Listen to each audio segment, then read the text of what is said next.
And you got a backdrop. Where are you? This is I different. know. Can we check audio and everything? You're good. Are we good? Yeah, I'm not sure what's going on with my regular internet option on my phone. It's been acting up, and I had to go through another form of Chrome or something to get on with you today. But no backdrop, but here I am. Uh, it's the same place where I always sit. It's just Okay. the back wall of my office right here. All Got the right. Green Brave mug All right. in sense that they're alive, that they have a pulse, that they have used this trip of two consecutive games away from home to just have a little bit of inspired play and give this fan base some hope that they can at least reach the playoffs this season. Well, I mean, is this the beginning officially of Zombie Sounders? Is this when they turn the corner and everything's cool? I don't want to go so far as to call it the defining moment, the turnaround point, the momentum changer. But yes, I mean, there were aspects of a team that show some life, right? So maybe they're not zombie sounders just yet, but they're starting to maybe move a little bit out of that grave that they've been on, out of that grave of poor play, out of that grave of lack of just fight in so many points. Exactly. It seems like they've reacted, and this Philadelphia game still wasn't perfect. You, as a Sounders, were dominating that first half. There was so much. Again, I want to call it inspired play because that's what he seemed like. My questions to Obed Vargas, who was probably one of the most important players of that game, just looked. He called it free. I was having fun. He just seemed to be playing different in this particular game. Raul Diaz showing you a little vintage Raul with that clever goal, heads up play. Not just because the way he intercepts the pass, the way he gets forward, but he immediately picks up his head, sees goalkeeper off his box, and just goes for it. Right, puts it away. I think that really gave the Sounders confidence, momentum, and they built off that. But then in the second half, despite a golazo as well from Obed Vargas, who again that goal that he has is quality. Leo Chu gives him the ball. Leo Chu takes a space. The defender goes with Leo Chu. Then Obed Vargas is able to cut inside and shoot. Have a beautiful first goal for his MLS goal ever. So it was the perfect first half. And then in the second half, some of those issues that they've had in the past, both not finishing chances, defensively, just soft moments, not pressuring quick enough, not getting out of their own back on a set piece. Uh, Nuhu just too passive. And if Nuhu is going to continue to be a guy where you understand and allow his limitations offensively is because he's supposed to be a defensive guy. But when you're a defensive guy and you don't hold your end of the bargain, it's kind of hard to argue those fans that want to see more of Cody Baker and other players, right? So, all in all, I think the Sounders do take these 3 points like a plant takes rain and sun. I mean, they needed it so badly. Um, Brian Smetzer even in the post conference mentioned, I just want to talk about the good, and I'm proud of what these guys did out there. We're not going to talk about that second half and conceding 2 goals, and Brian himself not putting JP when it looked like maybe the game was gonna get taken away from this team. The way they ended against the ropes in this one is not great, but as I started this segment, they show life, they show inspired play, they showed some great offensive movements. Now they play a LA Galaxy team that won't be easy, but at least they have this Philadelphia game to just rely on. So then let me ask you about Philadelphia, because Philadelphia decided, for whatever reason, financial familiarity, I love my roster, I love my guys, whatever, that they're going to run it back one more time. Did they run it back too many times? Did they run it back once too often? I mean, because Jose Martinez gets pulled at 45 minutes and then he decides he's going to comment on social media about what's going on. Andre Blake, he comments on a black screen, on a black background on his Instagram account that it might be time to check out of the end. Did Philadelphia hang on 1 year too long to a lot of these folks? Yeah, I think that's a fair criticism, and that's a fair take. It's difficult sometimes to stick to your philosophy and what you want to do, and work guys from your academies and build players and develop players without a little bit of a balance, without maybe adding some players, especially in today's MLS. This team is based off of a style of play, a soccer module, and what some players that have been doing it last season and in the season before that can provide in specific field, in specific parts of the field, specifically Carranza, specifically Gazdag. But that midfield needs some rejuvenation. And yes, you have Jose Bueno, who's a really good player, but hasn't really broken through yet. Brujo, a lot like some of the greats, Dax McCarty and Godoy and all these players, they need some help when they get after a certain age. Diego Chara, these players just need a little bit of help. Bedoya, I mean, you don't need to say anything else. So I understand why players and fans can become irate with the situation and the fact that you lost to a Sounders team that you probably were not expecting to lose against. The week before, you lose against RSL because RSL just had more quality. Chicharango, the X factor, the playmaker, Gomez. I mean, you really got beat because you were not good in front of goal and you just didn't have those X factors. And it's funny because it feels like I'm talking about the Sounders because they have a lot of the similar issues. But at the end of the day, it is about just this organization maybe not given more to amplify and extend the window that they've had since they lost that final against the LAFC header by Garrett Bell. And if you don't do more to keep that window open, it's going to shut real quick. And I think that's what fans are afraid of. That's what players are concerned of. And that's why you're getting all of these takes on Philadelphia.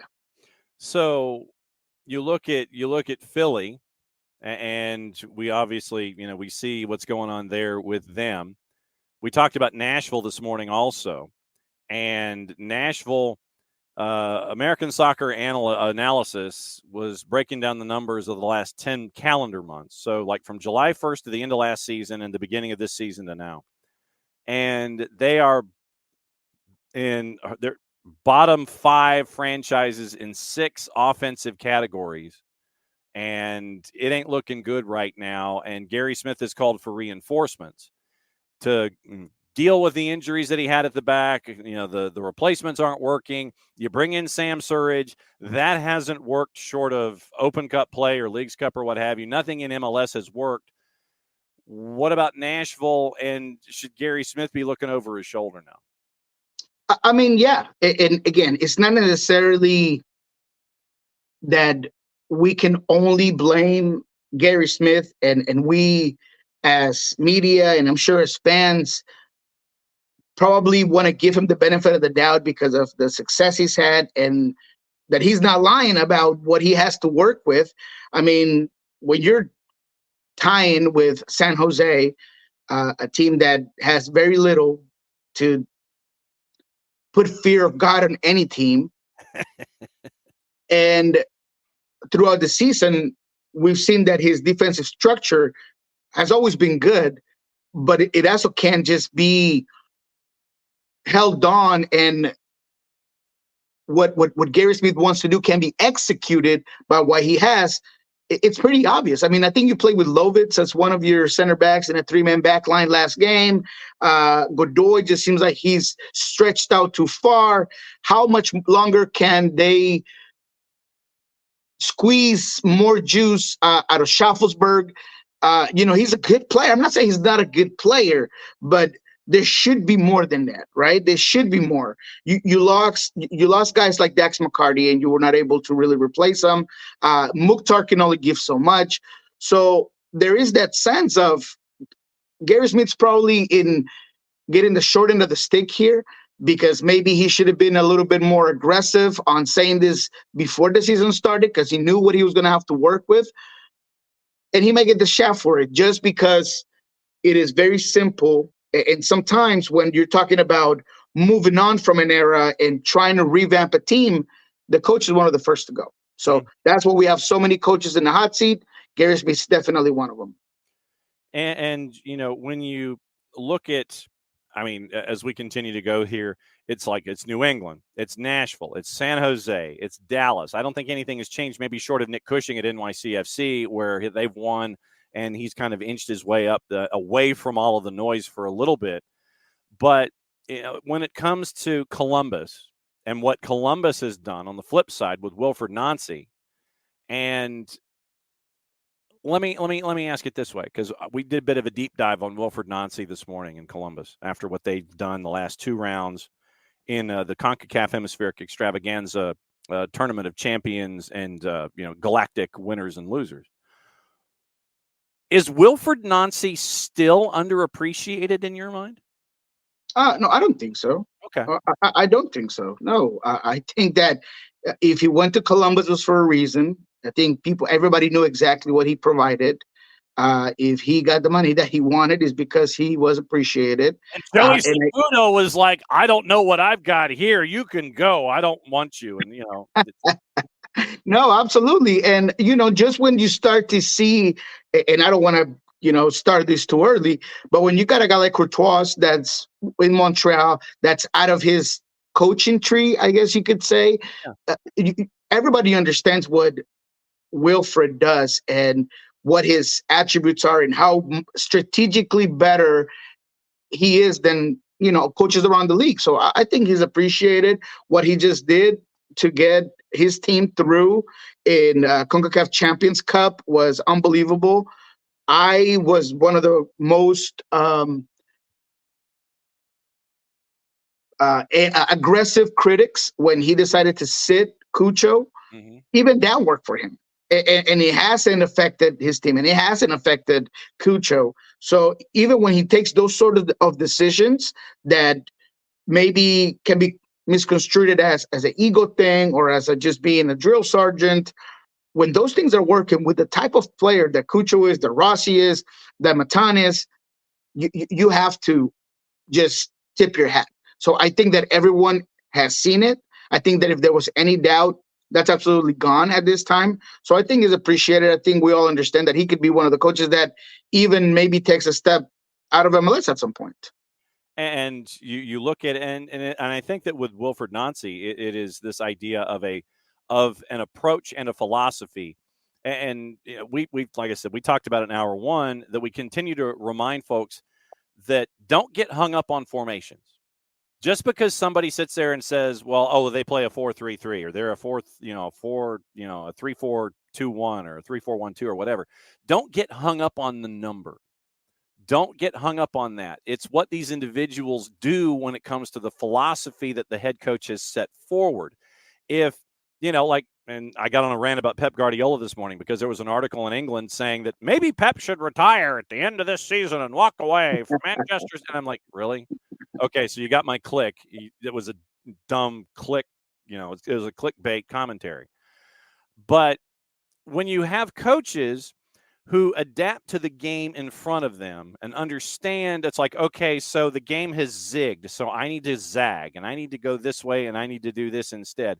Wilfried Nancy has folks that understand. It's like, look, I want you to play the game in front of you. Don't get stuck on a formation. If you've got space and I can trust that you can dribble the ball 40 yards and jump into the play, and if you're a center back, go for it, bruh. That seems like what we're looking at with Columbus. And don't get wrapped up on the idea that it might be a 3-4-2-1 or something, because you're going to see center backs bombing forward. You're going to see wingers working their way from, up the wings. They might underlap, center backs might sit there. They might drift to the outside. But everybody understands that if there is a movement forward, that somebody else has to come in from behind to help out. And it could be an odd look at some points, but it's just everyone has embraced the philosophy of Wilfried Nancy. Don't get bought up in the numbers of the idea of it being a 3-4-3 or whatever, because when that whistle goes, formation's out the door. Yeah, and I mean, I agree with some of the things you're saying, and I get what you just is. But I do believe that what makes a lot of coaches, including Pep, including Wilfried, and not comparing them by any means, it's just in their own universe, their own world, their own leagues, is the ideology and the philosophy and the structure. And I've said that consistently, and maybe people don't understand, but when you have a soccer module that you can grab with you, pack it up, and put it somewhere else, and the only thing that changes when you go from team A to team B is your resources and what you're getting.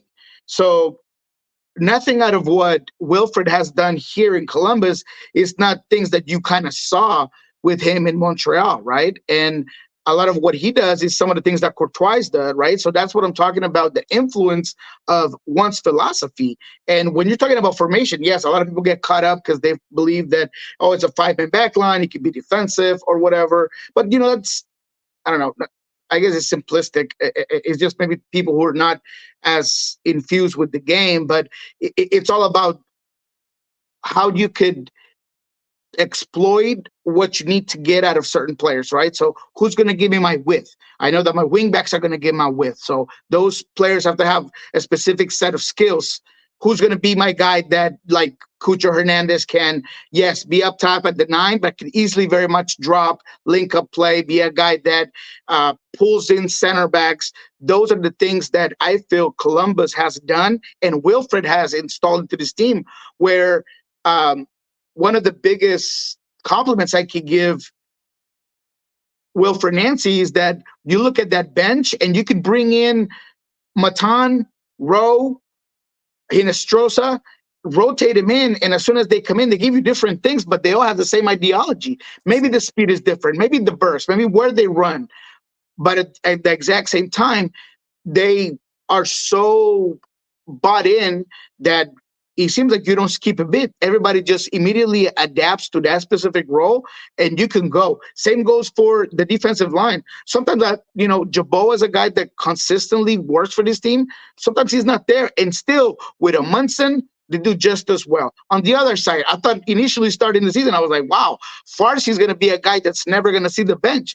Farsi's seen the bench, and you still get this team to just do fantastic things. So I just really applaud the way that he has implemented the soccer module and how everybody out of his entire roster, not 1 through 18, but just 1 through infinity, including guys that come in from the academies, just are all bought in, and that's what makes Wilfried so special. Yeah, well, and if Columbus has a roster number of infinity, then they might be getting an envelope from the league office in New York trying to figure out how they got everybody under the cap if they have infinity on the roster size. You know what time it is? It is time to sit there and play cliffhanger for the upcoming matches of the week. And as we do cliffhanger, for those that have never seen this before, what we do is we run through the matches of the week coming up, and we'll go through matches that Niko has an interest in. If there is no interest in the match, I just give the juice box number and we just plow right on to the next match. If Niko has an interest in a particular match, he will stop me and he will say, okay, I need to find out more about this matchup. I like this one because of X, Y, and Z. So it is that time. Everything starts on Saturday night, 7:40 on Apple TV and Apple TV Plus.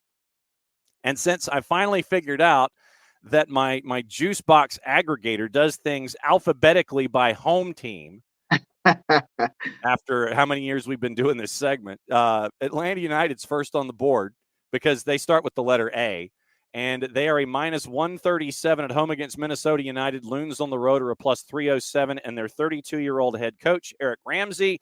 I have baseball cards that are older than Eric Ramsey. What say you, Niko Moreno?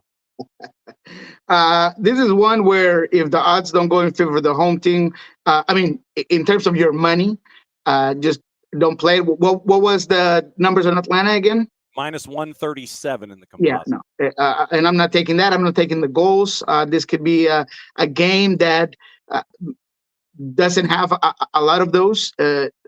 Minnesota, it's an interesting team because they are a very direct team. They kind of exploit some of the basic things like set pieces, transitional play. They got a lot of speed up top where it can kind of catch you by surprise. And defensively, they're not great. They're not amazing, but they are a bend and don't break. And their bend is pretty far out. So they don't give out a lot of goals. When it breaks, it breaks. But recently, they've just been able to just hold on.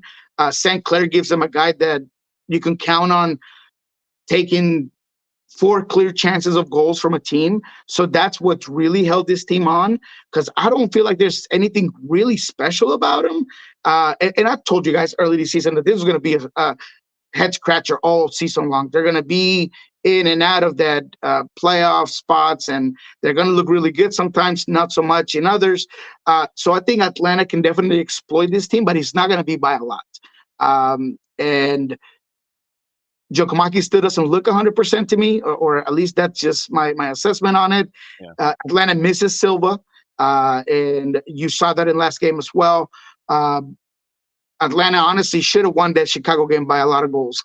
But you get what? I think it was 18 shots, 5 on goal, and you don't get anything to call, in the back of the net. So that's difficult against Minnesota. I don't think they'll have that many chances, so they'll have to be more clinical. But I do believe that the home team will at least get a minimal goal difference win in this one. All right. Charlotte at home hosting Portland at a minus 119. DC United at home on the plus side is favored against Philadelphia. DC is a plus 129. Philadelphia on the quick turn after your match against Zombie Sounders is a plus 190. Messi and friends at home against Red Bulls. Messi and friends are a minus 127. Red Bulls are a plus 290. For issues and giggles, what I'm going to do is I'm going to check the total and see where over-under is. Over-under at 2.5 is a minus 159. Over-under 3.5 is a plus 154. I like the total at over 3.5 at plus 154. That's just me. Yeah, man. Look, I'm going to be bold again and take New York in this one. Really? I feel like New York, and I'm not just going back to that last game in March where New York just kind of overwhelmed Inter Miami and beat it, 4-0. But I just feel like there's a lot of things that they can do, starting off and making it uncomfortable for Luis Suarez, for Sergio Busquets, because of their press, their athleticism in so many areas of the field. And then on the counter and the speed that they have with creative players, with like Captain Morgan, who's been freaking amazing. Forsberg in this one, I think, is going to be able to be a difference maker. So New York's made things difficult for Miami over the last 3 games.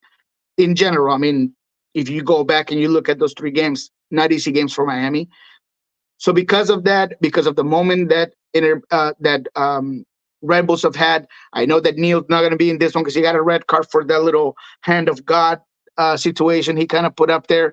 But regardless of, for those numbers and my money, I'll take New York in this one.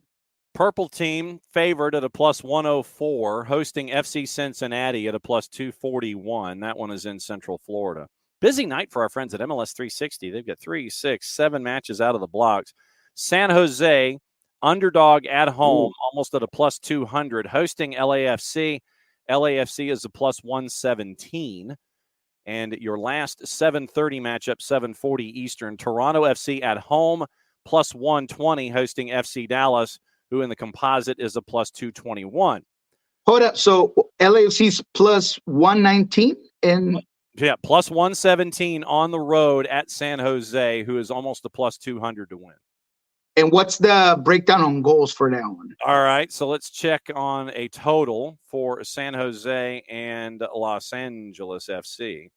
Because look, I understand that people like to go for that Cali Clasico, and San Jose has actually played LAFC pretty well over the last matches. If you go to the head-to-head, but beyond that, I just feel like this specific San Jose team might not have enough to even limit this LAFC team. So I want to look at that goal differential. Plus 3.5 over under is a plus 154. So you're on the plus side at plus 3.5 if you go over. No, I don't love it. I mean, I take it. I mean, that's your easy bet, I think. Yeah. Not enough to boost me to a really good one there. But I think LAFC takes this one.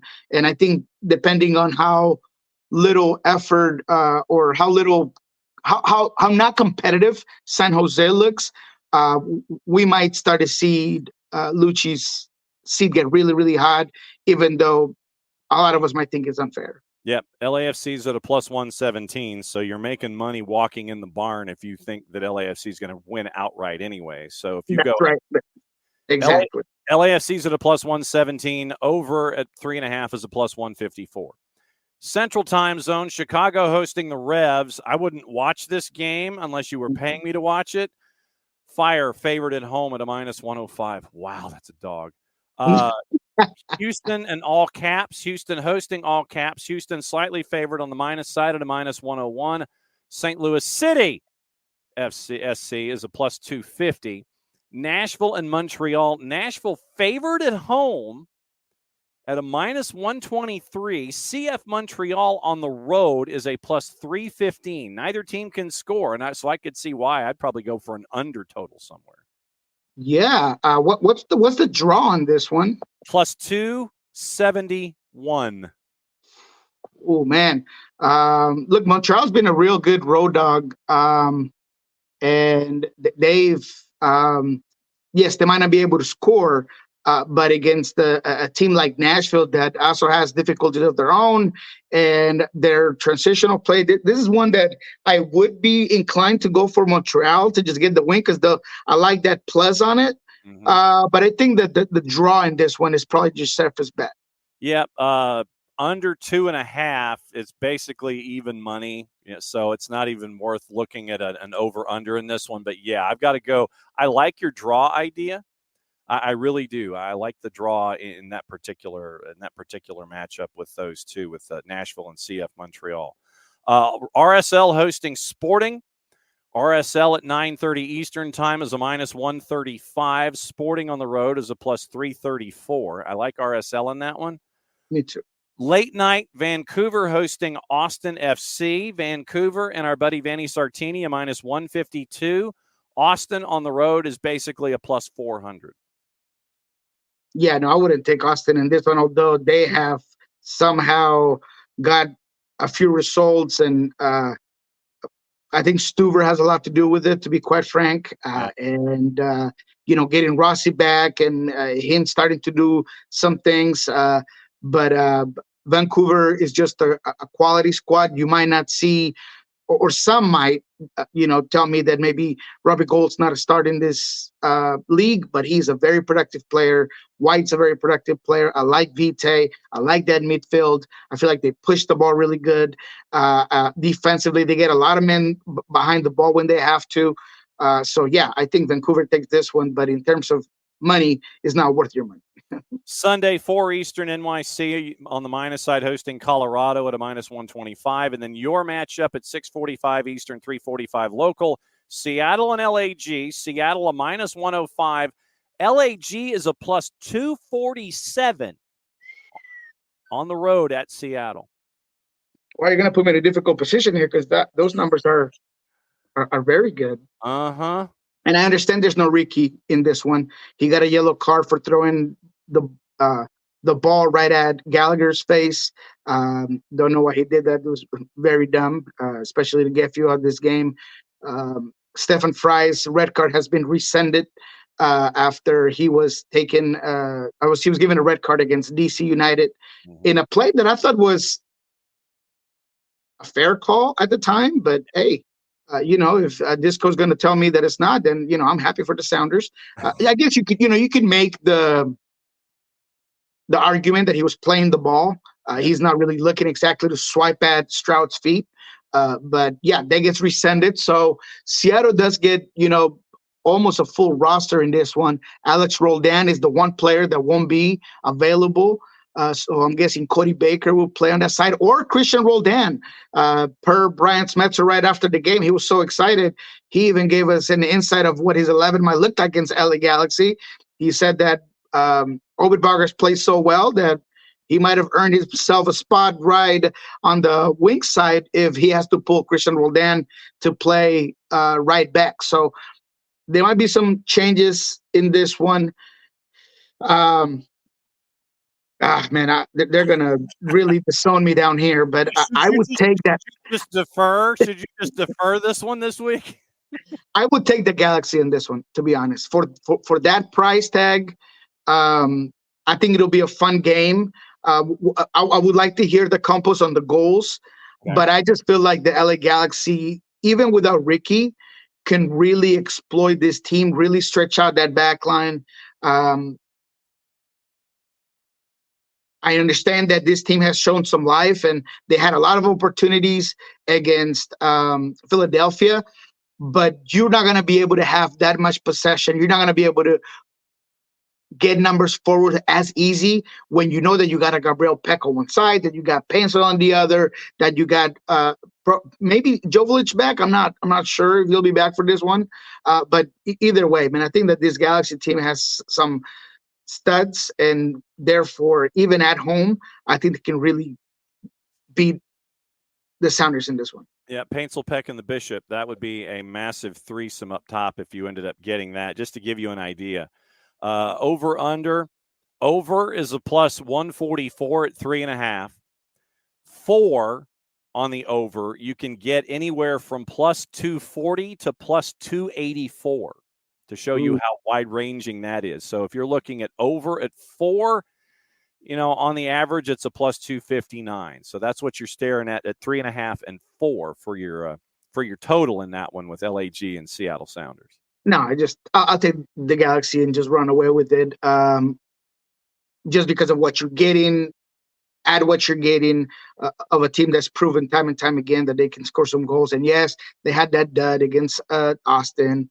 And yes, they don't have Ricky, but I really do think that they can beat the Sounders, man. 247 right now in the composite, courtesy of our friends at Odds Portal. What's going on with Pulso Sports and the soccer bar? Because I know you got to get ready for that one. I do, and I got to figure out what I'm going to do with my camera, by the way. So thank you for the reminder. I got to start figuring out what's wrong with my phone. So Soccer Bar, in just a little bit, we're going to take a deep dive into Columbus's win, the reasons behind Cucho's play, Rossi's influence.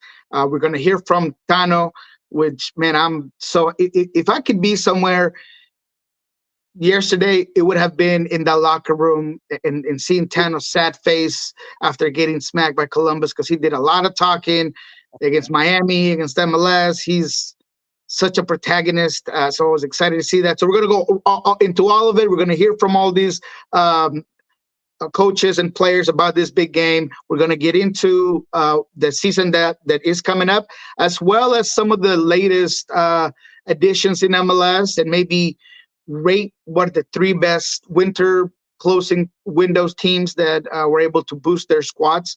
And then in Pulso Sports, we're going to be at Providence Swedish Clubhouse. I guess that's the new name. I still like the Long Acres better. But we're going to be down there hearing from Brian Smetzer, what's going on with the team, where they're at. Where's Pedro de la Vega at? He was at 4 weeks about week and a half ago. Is he still in line to be back at that time? So all of that you'll find at Pulso Sports. All right. So here's a topic for you when you're really hurting for topics. Would you, if you were the front office of the new club in San Diego, would you hire El Piojo to be your first manager in San Diego for Team 30 in Major League Soccer?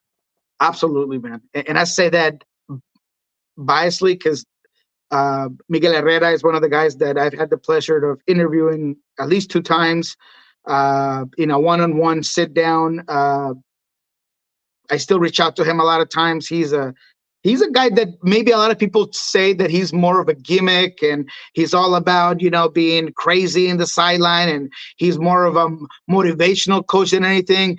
But he knows his X's and O's, man. He strategically, he has his own way of doing things, and he's a winner. He's won everywhere where he's been, or in most places where he's been. I know not lately. I get it. Don't sue me. What I'm saying, though, is that I feel like this guy is someone that'd be good for the league. He'd be fun in a press conference. He'd be fun in a league where you have to talk to the media as much as you do here in MLS. Mm-hmm. So I'll take that all day, every day, twice on Sundays. Give me Miguel Herrera. I would take him. I think he's a winner. I like the fire for so many people talk about coaches and what they would like to see. I like that passion, man. I like the yelling. I like the, screaming and looking like you're about to turn into a Super Saiyan in the, I love that. Love that. So, yeah, I would love to have him in this league. And I honestly think that he would be a guy that would really push that project in San Diego, especially if they get Chucky Lozano and, they have some of those guys that they're being reported. So absolutely, I take him. And I'm going to bring this up in Soccer Bar. Attaboy. All right, we'll catch up with you next week, my friend. Thanks for hanging out with us as you always do. Great to see you. Be safe and enjoy your time at Providence Swedish, catching up with Brian Schmetzer. Appreciate it, guys. Have a good one. All right, that's Niko Moreno.